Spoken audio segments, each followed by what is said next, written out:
Hello and welcome my friends. आज हम लोग बात करेंगे गैस्ट्रो इसोफेजियल रिफ्लक्स डिजीज़ और हाइपरक्लोरहाइड्रिया या हाइपर एसिडिटी, इनकी थेरेप्यूटिक्स के बारे में।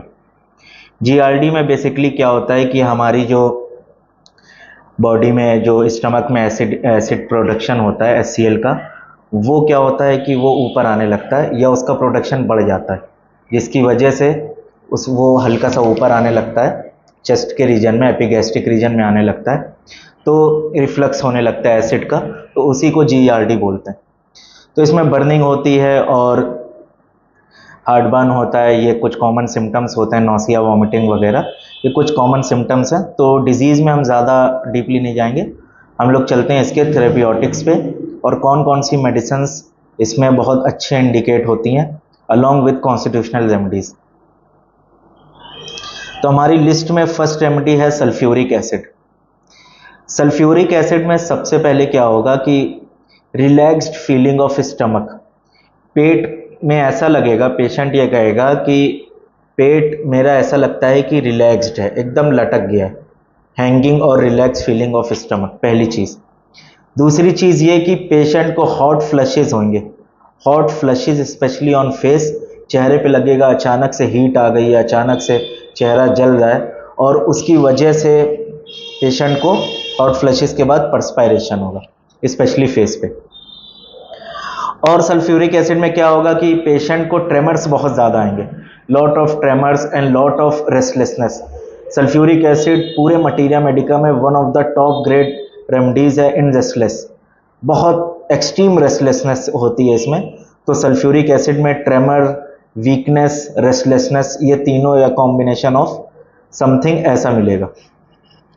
लॉट ऑफ हार्टबर्न बहुत ज़्यादा होगा क्योंकि एसिड है ऑलरेडी सल्फ्यूरिक एसिड, तो हार्टबर्न बहुत ज़्यादा होगा।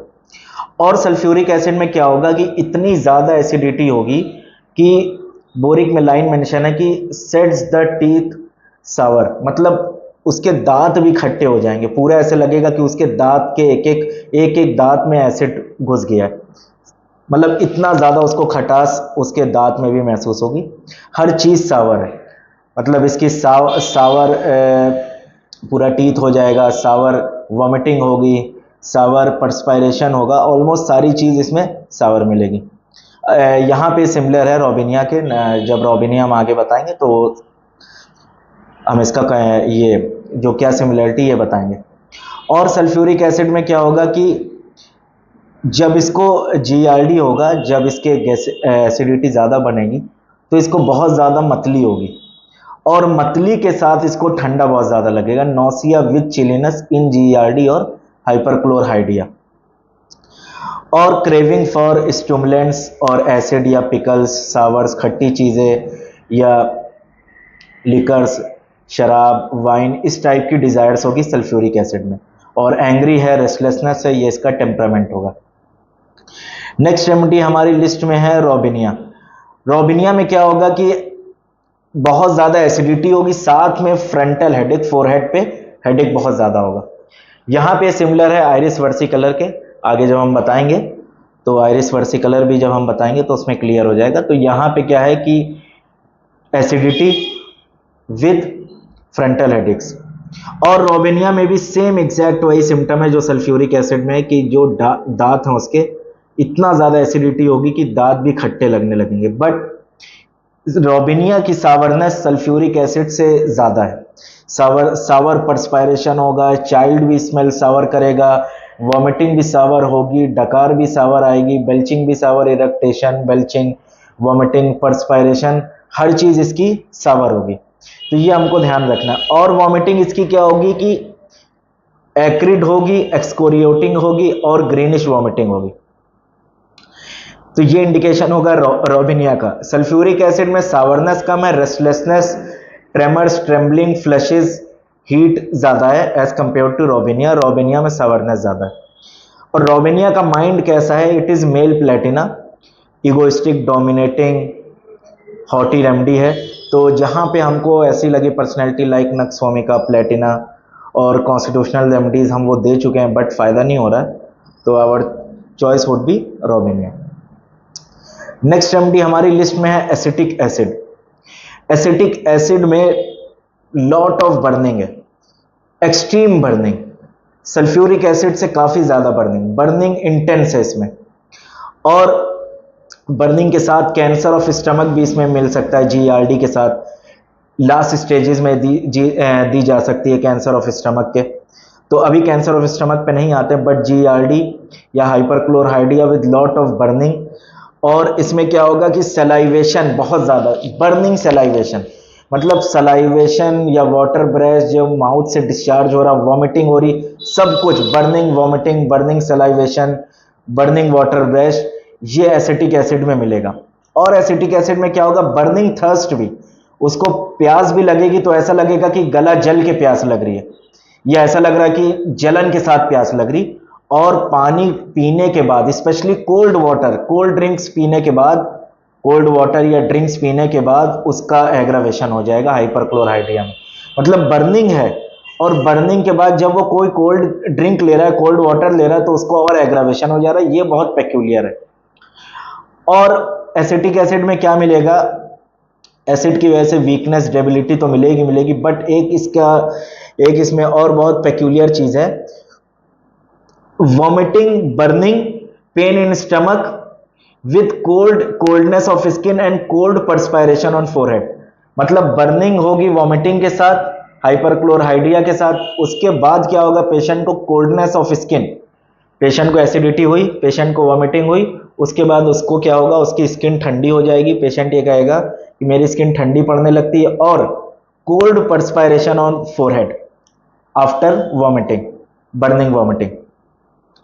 और सावर बेल्चिंग जो नॉर्मल सिम्टम है इसमें, जीआरडी के सावर बेल्चिंग, वॉमिटिंग, ये सारी चीज मिलेगी। बट इसकी हमको ये चीज ध्यान रखनी, cold perspiration of forehead, coldness of skin and lot of burning, burning aggravated after cold drinks या cold water, along with cancer of stomach में भी इंडिकेट हो सकती। नेक्स्ट रेमेडी हमारी लिस्ट में होगी चिनिनम आर्स।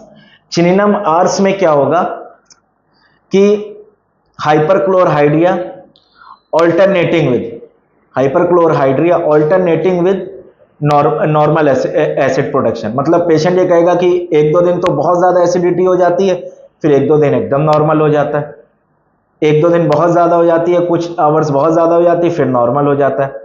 और acidity with aggravation after egg, और aggravation diarrhoea after egg, diarrhoea with acidity और एग्रावेटेड बाय एग। मतलब पेशेंट ये कहेगा कि जब हम अंडा खा लेते हैं तो मेरे एसिडिटी बढ़ जाती है, अलॉन्ग विद डायरिया या लूज स्टूल्स। और आईसी कोल्डनेस ऑफ एक्सट्रीमिटीज मिलेगी, इसमें आईसी कोल्डनेस ऑफ एक्सट्रीमिटीज मिलेगी। एपेटाइट डिक्रीज होगा along with hyperchlorhydria, appetite would be decrease. और थर्स्ट होगी, बट थर्स्ट के साथ इसमें क्या होगा कि एग्रावेशन आफ्टर ड्रिंकिंग होगा।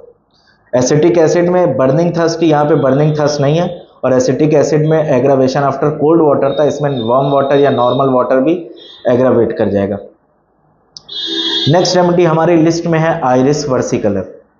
आइरिस वर्सिकलर का स्ट्राइकिंग सिम्टम है burning from mouth to anal region या rectum, burning of whole alimentary canal along with sour bilious bloody vomiting. मतलब वॉमिटिंग इसकी बड़ी पेक्यूलियर है, ब्लडी भी होगी, सावर भी होगी, बिलियस भी होगी, विद फ्रंटल हेडेक्स और माइग्रेन। ये आइरिस वर्सिकलर का बहुत पेक्यूलियर है ये पूरा combination of symptom, burning of whole alimentary canal, bloody vomiting, sour vomiting, greenish vomiting, bilious vomiting with frontal headaches, और सलाइवेशन बहुत ज़्यादा होगा, बहुत ज़्यादा थूक बनेगा, बहुत ज़्यादा नौसिया होगा, और मॉर्निंग सिकनेस में भी इसीलिए इंडिकेट होती है। तो बहुत ज़्यादा इसमें सावरनेस, बहुत ज़्यादा सावरनेस कह रहे हैं, सलाइवेशन, ये सारी चीज़ बहुत ज़्यादा होगी। और यहाँ पे एक चीज़ हम मेंशन करना भूल गए, जैसे रोबिनिया में फ्रंटल हेडेक था, यहाँ पे भी है, बट यहाँ पे मोर ऑफ हेमिक्रेनिया रहेगा, नॉट फ्रंटल हेडेक। और रोबिनिया में एक चीज़ हम मेंशन करना भूल गए थे, अभी हमको याद आया, हाइपरक्लोराइडिया के केस में या हाइपर एसिडिटी के केस में रोबिनिया का पेशेंट क्लिनिकली ये मैनिफेस्ट करेगा, ये कहेगा कि हमको प्रोटीन बहुत जल्दी डाइजेस्ट हो जाता, हम चिकन खा लेते हैं, नॉनवेज खा लेते हैं, मीट खा लेते हैं या प्रोटीन वाली डाइट लेते हैं, तो हमें एज सच ज़्यादा दिक्कत नहीं होती, मेरा डाइजेशन एकदम फिट रहता है, बल्कि जल्दी हो जाता है। बट जैसे ही हम स्टार्च वाली चीज़ लेते हैं, कार्ब्स लेते हैं, स्टार्च लेते हैं, राइस लेते हैं, तो मेरे एसिडिटी का प्रोडक्शन बढ़ जाता है और मेरी पेट की दिक्कत बढ़ जाती है और मेरा स्टार्च का डाइजेशन भी सही नहीं होता। तो ये बहुत इंपॉर्टेंट पॉइंट है था रोवेनिया का, जो हम मेंशन करना भूल गए। नेक्स्ट रेमेडी है हमारी लिस्ट में ग्रांडेलिया रोबस्टा। ग्रांडेलिया रोबस्टा बहुत पेक्यूलियर रेमेडी है इस सिस्टम ऑफ डिजीज के, और क्योंकि इसका action exclusive on pneumogastric nerve है। इसमें ट्रायोज ऑफ सिस्टम इफेक्ट होता है, circulatory along with respiratory along with GIT. तो इसमें क्या होगा, कुछ सिम्टम्स हार्ट के मिलेंगे, कुछ सिम्टम्स रेस्पिरेटरी के मिलेंगे, कुछ सिम्टम्स गैस्ट्रो इंटेस्टाइनल ट्रैक के मिलेंगे। तो अभी हार्ट पे तो हम उतना नहीं जाएंगे, बट रेस्पिरेटरी और जीआईटी का हम बता रहे हैं कि इसमें हाइपरक्लोरहाइड्रिया विद अस्थमैटिक रेस्पिरेशन। पेशेंट ये कहेगा कि बहुत ज़्यादा एसिडिटी होती है, बहुत ज़्यादा एसिड बनता है और उसी टाइम पे मेरा रेस्पिरेशन काफ़ी डिफिकल्ट हो जाता है, अस्थमैटिक हो जाता है, इवन अस्थमा के अटैक्स आ जाते हैं। और इसमें क्या होगा कि न्यूरोसिस भी बहुत ज़्यादा होगा, कार्डियक न्यूरोसिस। पेशेंट को ऐसा लगेगा as he would die from heart attack, या हार्ट ऐसा लगेगा कि heart would stop beating suddenly. Patient को ऐसा लगेगा कि उसका हार्ट जो है सडनली स्टॉप कर जाएगा। Lot of cardiac neurosis symptom होंगे। और इसका एक क्लिनिकल सिम्टम है, जब से उसको एसिडिटी ज़्यादा होगी, हाइपरक्लोरहाइड्रिया ज़्यादा होगा, तभी से उसको यूरिन में ग्लूकोज का डिस्चार्ज मिलेगा, ग्लाइकोसूरिया मिलेगा। यूरिन का जब एग्जामिनेशन हम करेंगे तो वहाँ पे ग्लूकोज का हमको कंसंट्रेशन काफ़ी ज़्यादा मिलेगा। तो ये इंडिकेशन है ग्रांडेलिया का। और लॉट ऑफ रेचिंग, इसमें रेचिंग बहुत ज़्यादा होगी, नौसिया और वॉमिटिंग से ज़्यादा रेचिंग, खिंचाव बहुत ज़्यादा होगा, पेशेंट काफ़ी ज़्यादा रेचिंग करेगा। और पेप्टिक अल्सर, गैस्ट्रिक अल्सर में भी, peptic ulcer, gastric ulcer along with retching is also indication for grindelia robusta. ग्रांडेलिया robusta के बहुत सिमिलर, वेरी सिमिलर रेमेडी जो है, जो नेक्स्ट रेमेडी है लोबेलिया इन्फ्लाटा। लोबेलिया इन्फ्लाटा का भी एक्सक्लूसिव एक्शन है न्यूमोगैस्ट्रिक नर्व पे, हार्ट पे, रेस्पिरेटरी सिस्टम पे और जीआईटी पे। यहाँ पे भी अस्थमैटिक सिस्टम, अस्थमैटिक रेस्पिरेशन मिलेगा, डिस्निया मिलेगा, बट इसकी भी कुछ क्लिनिकल सिम्टम्स हैं जो ग्रांडेलिया से अलग हैं। इसमें भी क्या होगा कि ऑपरेशन, एक जो इसका बहुत पेक्यूलियर सिम्टम है कि जब भी उसको हाइपरक्लोरहाइड्रिया होगा, जब भी इसको एसिडिटी बहुत ज़्यादा बनेगी, एसिड रिफ्लक्स ज़्यादा होगा, हार्टबर्न ज़्यादा होगा, उस समय उसको ऐसा लगेगा कि चेस्ट पे या एपिगैस्ट्रियम रीजन में कोई चीज़ ऑप्रेस कर रही है, कोई चीज़ प्रेस कर रही है, कोई हैवीनेस है वहाँ पे। Operation with hyperchlorhydria. और इसमें क्या होगा कि aggravation after eating although appetite is increase. Patient को भूख ज़्यादा लगेगी। पेशेंट ये कहेगा कि जब से हमको एसिडिटी हुई है, जब से हमको हाइपरक्लोरहाइड्रिया हुआ है, जब से हमको जीआरडी हुआ है, तब से मेरी भूख तो बढ़ गई है, बट भूख बढ़ने के बावजूद जैसे ही हम कुछ खाते हैं, खाना खाते हैं, मेरा एग्रावेशन हो जाता। मतलब एपेटाइट इंक्रीज है और एग्रावेशन आफ्टर ईटिंग है। और shortness of breath with eating, like kali carb. Kali carb में भी ये सिम्टम है, बट लोबेलिया में ये काफ़ी ज़्यादा है। कालीकार में, एशियाटिका के केस में, लेकिन यहाँ पे लोबेलिया में shortness of breath after eating और सेलाइवेशन इंक्रीज्ड है, काफ़ी ज़्यादा सेलाइवेशन है, प्रोफ्यूज स्वेट होगा, प्रोफ्यूज सेलाइवेशन होगा, प्रोस्ट्रेशन होगा। और लोबेलिया इन्फ्लाटा का एक और सिम्टम बड़ा पेक्यूलियर है कि जब भी उसको एसिडिटी होगी, जब भी हाइपरक्लोरहाइड्रिया होगा, उसको प्रिकलिंग सेंसेशन होगा, पूरी बॉडी पे उसको ऐसा लगेगा कि कोई चीज़ प्रिक कर रही है, कोई निडल लाइक प्रिकलिंग सेंसेशन होगा लोबेलिया इन्फ्लाटा में। ये चीज़ ग्रांडेलिया रोबस्टा में नहीं थी और ऑपरेशन ऑफ चेस्ट नहीं था। और ग्रांडेलिया रोबस्टा में क्या था, ग्लाइकोसूरिया था, और लोबेलिया में ग्लाइकोसूरिया नहीं मिलेगा।